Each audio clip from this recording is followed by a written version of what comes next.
Previously on the Embracing the Journey podcast. What would be some helpful advice that you would tell your younger self? No shortcuts in anything. And just because you have been a winner on every level, you still need to put the time, energy, research into things that are outside of your scope. You're not a professional in everything, right? There's a process to life. There's a process to being a winner, and it looks different for everybody. Right.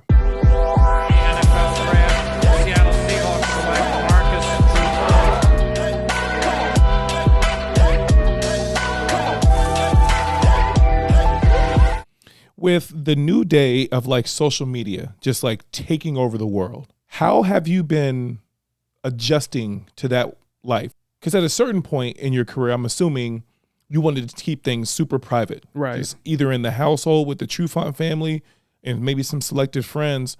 But now the way that this world is going and having people feel like they need to show up for the entire universe and put everything out there for whatever the social credit it could be. How has that been? Has it been something that you've been able to do or something that you've been wanting to do, adjusting to do? What does that look like? It's tough to navigate because I feel like I was right kind of on that edge of the social media wave, like towards the end of my career, right?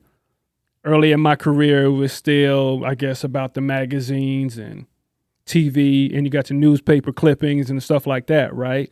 But now with everything out in the open, everything on social media, if you're really not there, it's hard to exist. Mm-hmm. And that's, and it depends on what you're trying to do. If you're doing podcasts and you're trying to grow, or you have a business and you want to reach the most people, you have to do a little bit of the social media. You may not like it, but it's a part of business, right? A part of getting to the masses. So, you know, I've had my fair share of doing the TikTok dances and doing all this trendy type stuff. I can shake a leg a little bit. Okay. But I don't mind it, though. I feel like it's pretty lighthearted just to do some cool stuff and hang out with my family. I do some stuff with the kids, too. I know they're really into TikTok and all this kind of stuff. So to be involved with everybody, I'm game. I'm not a poor sport. I'm not a stick in the mud or whatever. I like to chill. I like to have fun, but I like to hang out too. So to do some stuff with the kids, to do some stuff with the wife, with the podcast and poke fun at each other and just have fun, I think it's okay. Social media can be dangerous. I feel like if you are addicted to it to the point to where you need it for your self worth or the gratification that you feel for yourself or all types of stuff, right? Social media can be a dark, a depressing place for a lot of people. So if you let it get to that level, I feel like you can try to take a step back and you got to check yourself sometime. But I try to keep it surface, and I won't lie and say I don't enjoy social media because I do, but I try not to let it be the lead in my life. Right. So you got 4 girls. Yes. Knowing that social media is a dark place and also addictive. Yes. Are you okay as a dad with your daughters out there doing their thing, whether it's on TikTok, Instagram, YouTube, Twitter, whatever that situation may be? How has that changed your relationship with social media? Right. Well, it hasn't really. It hasn't changed my relationship with social media. And for that is because social media doesn't parent my kids, right? My wife and I, we parent our kids first. And then from that, they know the do's and don'ts of how we think that they should do their social media, right? And it's not like we're watching all of their accounts and we're double checking and all this kind of stuff. We trust our kids to a certain point, and we've given them the information to how we think they should carry themselves, right? And we try to model that as parents. Yeah, you can go on there and you could talk real and you could be upfront, just like we do on our podcast, but we're being honest. We're not doing anything that's going to be damaging. We're talking about real stories. We're talking about real life, and we're trying to help people. I say all of that to say, man, that the foundation has to be there. And I think as parents, and I believe we talked about this on our show, the foundation has to be there. If you can't force your kids to do anything, right? Mm-hmm. They are free to be themselves. But you have to parent, and you got to start that relationship early of, okay, this is how we view our family. This is how we view you kids. And this is what we would like you guys to do. And we're going to model that. We're going to teach that. And we're going to nourish that. And from there, you kind of just got to let the flower grow. I feel that. Man, that's super interesting because we've done a lot of talks with parents that have kids that are navigating the social media space. And I think you've actually shined light on it in the most productive way. Because I think, with kids, right, going back to when I was a kid, the more I was told no, the more I wanted to do. Absolutely. Right? So I want to talk about something that I dealt with as an athlete. Are you superstitious when it came to sports, or did you have superstition? Did you a little bit? Like what? What was yours? Things that I ate, things I did during the week as far as like watching film and different stuff like that, certain shoes, or it's just how I go about my game day, it kind of routine. Like I just had to make sure I went to the field, make sure I came back and used the bathroom, go to the field again, I come back and use the bathroom. You know what I'm talking about? That's the bubble gut, man. That's the nervous, right? It did stuff like that, man, but I wasn't overly superstitious. What I did do, I used to listen to slow jams all the time. Right. If people think like you I'm listen the to all same this way. hype music, but I needed to bring myself down because Same I way. always be so riled up. But not overly superstitious, but just my game day routine. No, so that's good. That's good. So now I don't think I'm crazy anymore. All right. We're going to cut to a quick commercial break. We'll be right back. Different. Strange. Offbeat. Visionary. Genius. Amazing. What makes you different makes you great. Embrace your punch.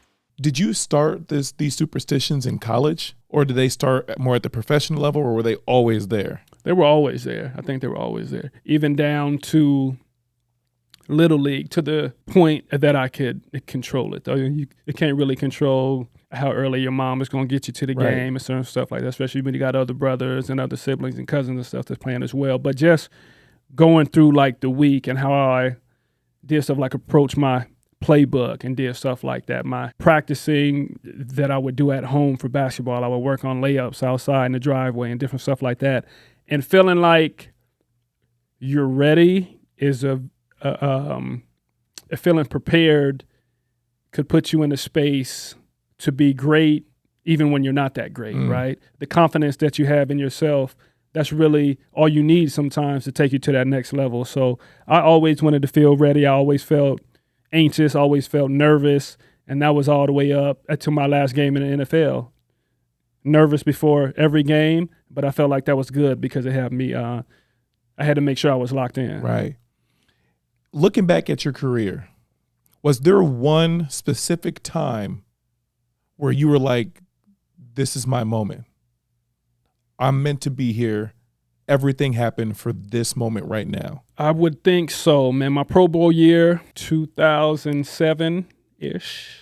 Don't quote me on that. But it was just a different energy, a different wave that I was on, man. I was taking more chances. I was more confident. I was playing the game differently. You hear the cliches of the game, it kind of slowing down for you. Yeah. I felt like I was going through that process, and it was starting to show up in the games. I was getting interceptions. I was doing more, right?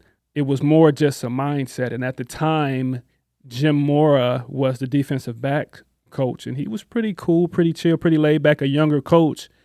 And he just kind of told me just to let it go, man, and just let my hair down instead of being this player that always had to be so prepared and so by the book. I wanted to check off all these things, make sure I was ready to go. And he was just like, yeah, you're good, True. Just go, man, and play. I took it to heart, man, and I just went out there and did that. And I started getting comfortable being in that space. And then, of course, I get hurt. But being in that position was a different level of comfortability, swag. It's just the whole thing. I could feel it. What was it like playing for the same organization for 10 years? Did you, at certain points, did you know the playbook like the back of your hand? Did you know the people in, like, what was being somewhere for 10 years? Even living in the same state for 10 years is a lot. But you Right. played for the same team for 10 years. That had to feel good, though, right? Like, Excellent. walk me through that. What was that like?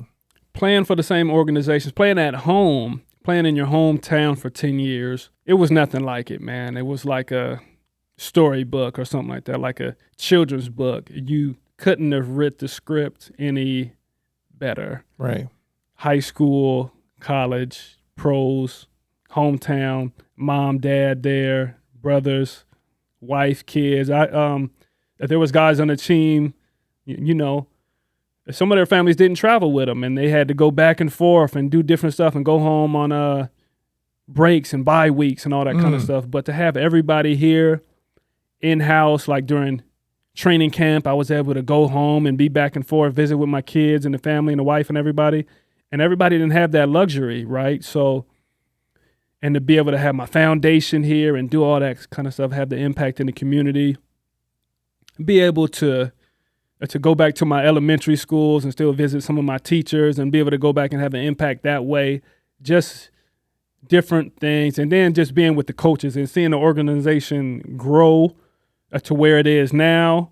And I know there's people that came before me, but when I first got there, it was Coach Holmgren, and then we had Jim Mora, and then we had Pete Carroll. And just to see the transition and to see the differences and being able to experience all that and really appreciate all that, right? Started off, you didn't have no social media. The Seahawks were kind of the underdogs, kind of like, kind of looked at as being way up there in the Northwest, and they trash up there. They're not really playing no football. Right. And then growing into this thing that we go to the organization's first Super Bowl, and that's against the Pittsburgh Steelers. A lot of people like to forget that one.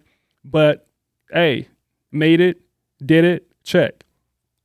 And then you transition into the Pete Carroll era and like the Legion of Boom and all these guys that are bigger than life. You know, you got Marshawn, you got Russ, you got Sherm and all these guys. So for me, being able to experience all of this stuff, man, I just feel fortunate to be able to take that ride, man, and still have a lot of relationships, not just with the players, but with the people upstairs that work in the different departments and the community outreach and different stuff that I've done so much work with the youth sports program and different camps and all the stuff that they did, and just being attached in so many different ways, and how they supported me as well in my foundation. It's just a full family, and that's not fake. It was the family atmosphere here in Seattle, and you go different places and it's not the same, man. So Right.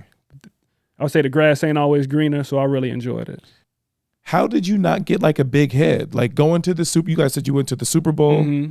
Like you've lived enough lives for like 5 or 6 people, and you're still so grounded within yourself. Like how, when you see these people that are repeated troublemakers in the media or saying certain things during press conferences that they shouldn't, or outwardly speaking, you know, during football games like Richard Sherman would, how is it that you've been able to hone in on who you are and stay just well within in the walls that you've created for yourself? For one, I just say everybody's different, right? Right. What it gets me out of bed may not be the same thing that gets the next man out of bed, right? So kind of like I said before, there's certain dubs I feel like I don't need to feel good about myself, and that doesn't make it right or wrong, but everybody's just built a little bit different. So I don't have to be loud. I don't have to be outspoken. That's not really my style. If it was, I've had times to where